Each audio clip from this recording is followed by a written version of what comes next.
উনি সন্ত্রাসীদের লয়ে চর দল করছে, মসজিদের চর দখলের টাকা লাঠি টাঠি নিয়ে আসছে, এটা নিয়ে হামলা করতেছে। 200 মাদ্রাসা ছাত্র নিয়ে আইসা এখানে সন্ত্রাসী হত্যাকাণ্ড চালাইছে। অনেক আমাদের জামাতের লোক অনেক আহত হয়েছে। আগের যে ছিল খতিব শেখ হাসিনা থাকতে যে রুহুল আমিন ছিল, তো তার কিছু গুন্ডা নিয়ে আসছে। আসসালামু আলাইকুম, বিসমিল্লাহির রহমানির রহিম। একটি নির্মম ঘটনা ঘটে গেল ঢাকা বাইতুল মোকাররম মসজিদের ভিতরে, এবং আগের খতিব রুহুল আমিন হুজুর শেখ হাসিনার আমলের তিনি হচ্ছে আওয়ামী লীগের দালাল। যেই নির্মম ঘটনাটা করছে, তিনি পায় 1200 পোলা পাইন নিয়ে আইসা বর্তমান খতিবকে বাইতুল মোকাররম মসজিদের খতিবকে নির্মম বাজে মারধর করা হচ্ছে। মুসল্লিগণকেও নির্মম বাজে মারধর করা হচ্ছে। শেষ পর্যন্ত এই রুহুল আমিন গ্রেপ্তার হচ্ছে। যেই নেককারজনক কাজটা করছে, শয়তানও এই কাজটা করে না।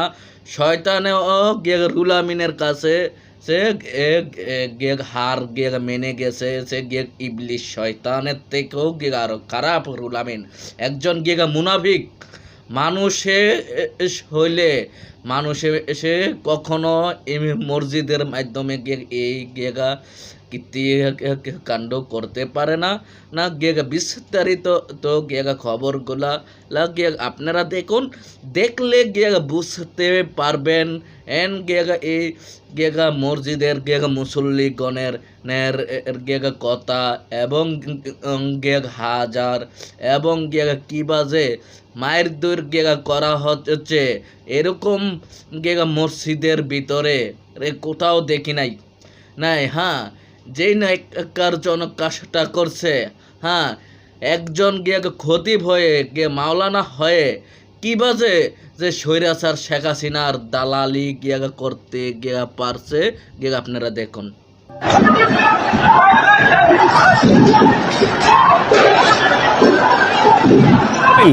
উনি সন্ত্রাসীদের লয়ে চর দল করছে, মসজিদের চর দখলের টাকা লাঠি টাঠি নিয়ে আসছে, এটা নিয়ে হামলা করতেছে। 200 মাদ্রাসা ছাত্র নিয়ে আইসা এখানে সন্ত্রাসী হত্যাকাণ্ড চালাইছে। অনেক আমাদের জামাতের লোক অনেক আহত হয়েছে। আগের যে ছিল খতিব শেখ হাসিনা থাকতে যে রুহুল আমিন ছিল, তো তার কিছু গুন্ডা নিয়ে আসছিল, যাদেরকে হয়তো পাঞ্জাবি আর টুপি কিনে দিছে। তারা মাদ্রাসা ছাত্র না। এই ঘটনায় মসজিদের ইমামকে আটক করা হয়েছে। দর্শক, এইমাত্র এশার নামাজের পরেই বাইতুল মোকাররমে আবারও ভয়ঙ্কর সংঘর্ষ। সন্ত্রাসীদের নিয়ে এসে হামলা শুরু করলো আগের যে খতিব ছিলেন আওয়ামী লীগের দালাল, তিনি ইতিমধ্যেই তাকে আটক করেছে বাংলাদেশ সেনাবাহিনী। দর্শক, কঠিনভাবে ফেঁসে গিয়েছেন তিনি। দর্শক, এই ভিডিওতে আপনাদেরকে দেখাবো জামাত এমনকি আওয়ামী লীগপন্থী মুসল্লিদের যে সংঘর্ষ হয়েছে, সেখানকার বর্তমান অবস্থা, কিভাবে সংঘর্ষ শুরু হয়েছে। অবশ্যই ভিডিওটি এক সেকেন্ডও না টেনে পুরো ভিডিওটি দেখবেন। চ্যানেলে নতুন হলে সাবস্ক্রাইব করে রাখবেন পরবর্তী আপডেট পাওয়ার জন্য। ভিডিওতে একটি লাইক দিয়ে দেখতে থাকুন সম্পূর্ণ ভিডিও।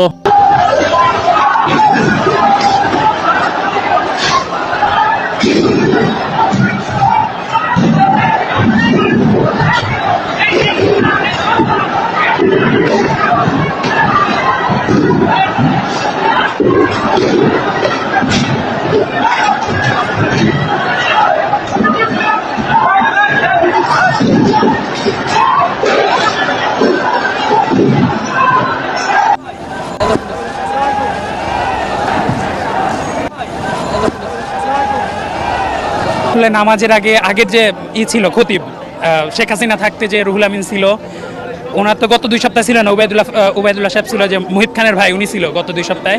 তো এই সপ্তাহে আবার ও এসে ফিতনা সৃষ্টি করছে, বক্তৃতা শুরু করছে। তো মানুষজন তো তাকে মেনে নিবে না, স্বৈরাচারের আমলের যে আরও একটা আস্ত ফিতনাবাজ। তো মানুষজন যে প্রতিবাদ করছে, সে প্রতিবাদ না মেনে উল্টা আরও বলে যাচ্ছে, মানে ফিতনা আরও সৃষ্টি করে যাচ্ছে। তো তার কিছু গুন্ডা নিয়ে আসছিল, যাদেরকে হয়তো পাঞ্জাবি আর টুপি কিনে দিছে। তারা মাদ্রাসা ছাত্র না, সবার ধারণা মাদ্রাসা ছাত্র, তারা মাদ্রাসা ছাত্র না। গুন্ডা নিয়ে আসছে, টুপি কিনে দিছে। তো তারা এসে ঝামেলা সৃষ্টি করছে মানুষদের সাথে, মানুষদের আঘাত করছে, মারছে। এইটা নিয়েই আর কি মারামারি। পরে তো সে পালাইছে। নামাজের আগে এই যে বর্তমান যেটা খতিব, উনি ভিতরে নামাজ পড়াইতেছে, ভিতরে আলোচনা করতেছে। তখন সাবেক খতিব আসছে, আইয়ারে ওনাকে ধাক্কা দিয়েছে, লামাই দিয়ে উনি স্পিকারটা হারিনি আলোচনা শুরু করে দিয়েছে। এটা নিয়ে মুসল্লিদের ভিতরে উত্তেজনা শুরু হয়েছে এবং হুজুরে সাবেক খতিব একটা বাহিনী নিয়ে আসছে। ওই বাহিনীগুলা মসজিদের ভিতরে দখল করছে, দখল করে মুসল্লিদের উপরে অতর্কিতভাবে কি হামলা করতেছে।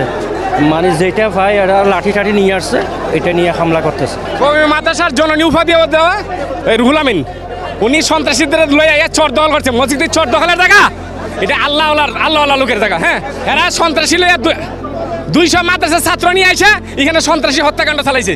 অনেক আমাদের জামাতের লোক অনেক আহত হয়েছে, অনেক মুসলিমরা সাধারণ মানুষ অনেক আহত হয়েছে। মুসলিমের সাজায় নিয়ে আসছে, মুসলিমের সাজায় নিয়ে আসছে। তারা সন্ত্রাসী। এখানে মসজিদে আল্লাহর ঘর, এখানে ইমামতি ফায়সালা করবো জনগণরা মুসলিম।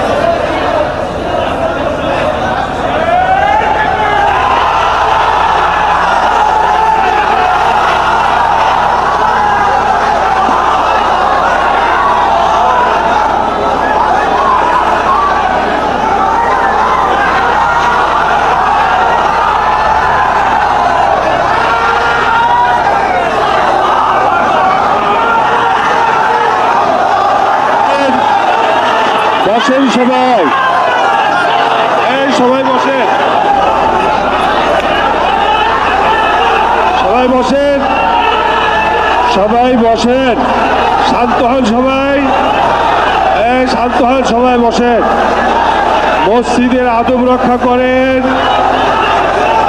দুরূদ শরীফ পড়েন, দুরূদ শরীফ পড়েন, সবাই বসেন, ভাই বসেন, বসেন ভাই বসেন, দুরূদ শরীফ পড়েন। আমরা সবাই বসে যাই, শান্ত হই। আল্লাহর ঘর মসজিদ, আল্লাহর ঘর মসজিদ। আমরা সবাই শান্তি শৃঙ্খলার সাথে বসে যাই, আমরা সবাই শান্তি শৃঙ্খলার সাথে বসে যাই। আল্লাহর ঘর মসজিদ, আল্লাহর রাস্তে আমরা সবাই বসে যাই। আলহামদুলিল্লাহ।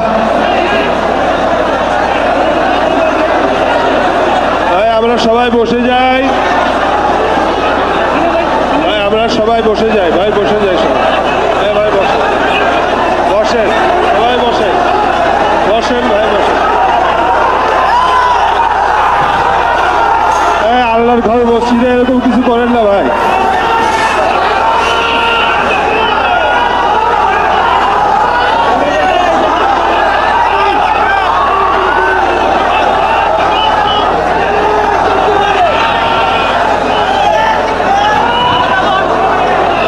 এখানে হট্টগোল করবেন না, আপনারা বসেন, বসেন আপনারা, ভাই বসেন, ভাই বসেন আপনারা।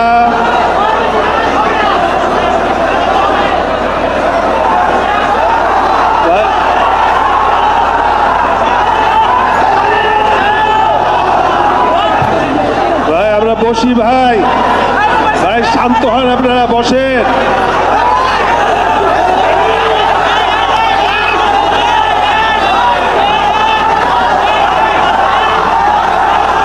ভাই হট্টগোল করেন না ভাই, আপনারা সবাই শান্ত হয়ে বসেন। দর্শক, আপনারা জানেন গত 5 আগস্ট প্রধানমন্ত্রী শেখ হাসিনা দেশ ত্যাগের পর থেকেই একের পর এক আন্দোলন চলছে বাংলাদেশের মাটিতে।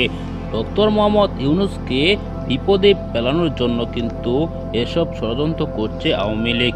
কখনো আনসাররা আন্দোলন করছে, কখনো শ্রমিকরা আন্দোলন করছে, কখনো সংখ্যালঘুরা আন্দোলন করছে। তাদের আন্দোলন যেন থামছে না। তাদের বিভিন্ন দাবি দাবা নিয়ে এই সরকারকে চাপে ফেলার জন্য আন্দোলন চালিয়ে যাচ্ছে। আপনারা জানেন সরকার পতনের পর মসজিদের যিনি খতিব ছিলেন, বাইতুল মোকাররমের মসজিদের খতিব, তিনিও পালিয়ে গিয়েছিলেন। তিনি গা ঢাকা দিয়েছিলেন বলে এখন জানা যাচ্ছে। এখন তাকে আবার আওয়ামী লীগের যুক্তি দিয়ে এবার 200 বা 300 ছাত্র এনে মসজিদে হামলা চালিয়েছেন। তাকে আবারও খতিবে বসানোর জন্য সাধারণ জনগণ কিন্তু তাকে চাচ্ছে না, কেননা তিনি আওয়ামী লীগের দালালি করেছেন। আওয়ামী লীগের হয়ে নির্বাচন করতে চেয়েছিলেন তিনি, প্রধানমন্ত্রীর খাস লোক ছিলেন তিনি, প্রধানমন্ত্রী সাফাই গাইতেন, যত অন্যায় করত প্রধানমন্ত্রী তিনি সেটি মেনে নিতেন। মসজিদের ভিতরে বসে দালালি করার জন্যই কিন্তু তার বিরুদ্ধে কেঁপে গিয়েছেন সাধারণ জনগণ। দর্শক, এই ভিডিওতে আপনারা দেখেছেন কিভাবে সংঘর্ষ শুরু হয়েছে, এমনকি সংঘর্ষের পর বর্তমান অবস্থা কি, এমনকি বিভিন্ন জেলায় যেভাবে সংঘর্ষ হচ্ছে তা দেখে রীতিমতো সকলে অবাক হয়ে গিয়েছেন। দর্শক, এই ভিডিওতে যে তথ্যগুলো পেয়েছেন এসব বিষয় নিয়ে আপনার কি মতামত জানাবেন। পরবর্তী এরকম ভিডিওগুলো নিয়মিত পেতে চ্যানেলটিকে সাবস্ক্রাইব করে পাশে থাকা বেল বাটনটি অন করে দিবেন। এই মুহূর্তে বিদায় নিচ্ছি। আসসালামু আলাইকুম। আসসালামু আলাইকুম।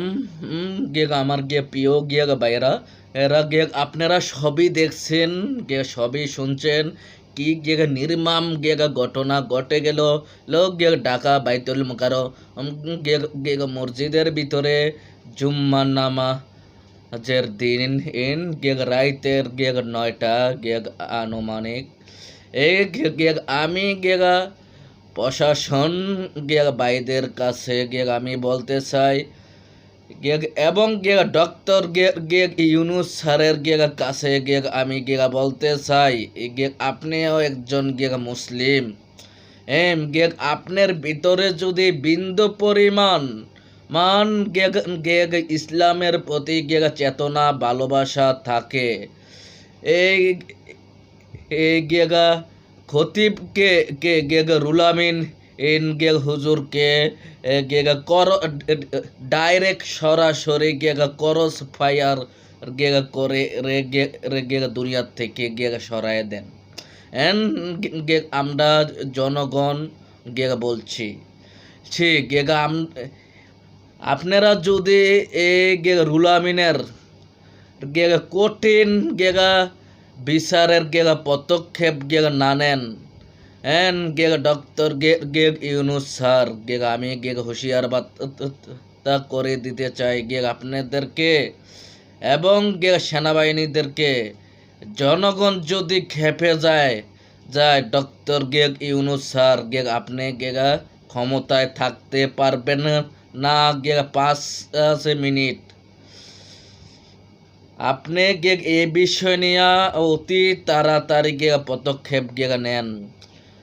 এই রুলামিন জানোয়ারের বাচ্চাকে আওয়ামী লীগের দালালের দালালকে জনগণের সামনে খালি ময়দানে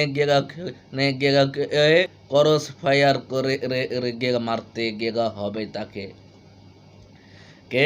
আমার যদি কিছু কথা ভুল ত্রুটি হয়ে থাকে, আমার প্রিয় ভাই বোনেরা, আপনারা ক্ষমার দৃষ্টিতে দেখবেন এবং আপনারা বিস্তারিত মতামতগুলা মেসেজের মাধ্যমে জানিয়ে দেবেন এবং এই ভিডিওটা এইরকম বাজে লাইক করে দিবেন, সবাইকে দেখার সুযোগ করে দিবেন এবং আপনারা যদি আপনার এই প্রবাসী বাইকে যদি ভালোবাসা থাকেন, এবারের মতোই বিদায় নিচ্ছি। আসসালামু আলাইকুম।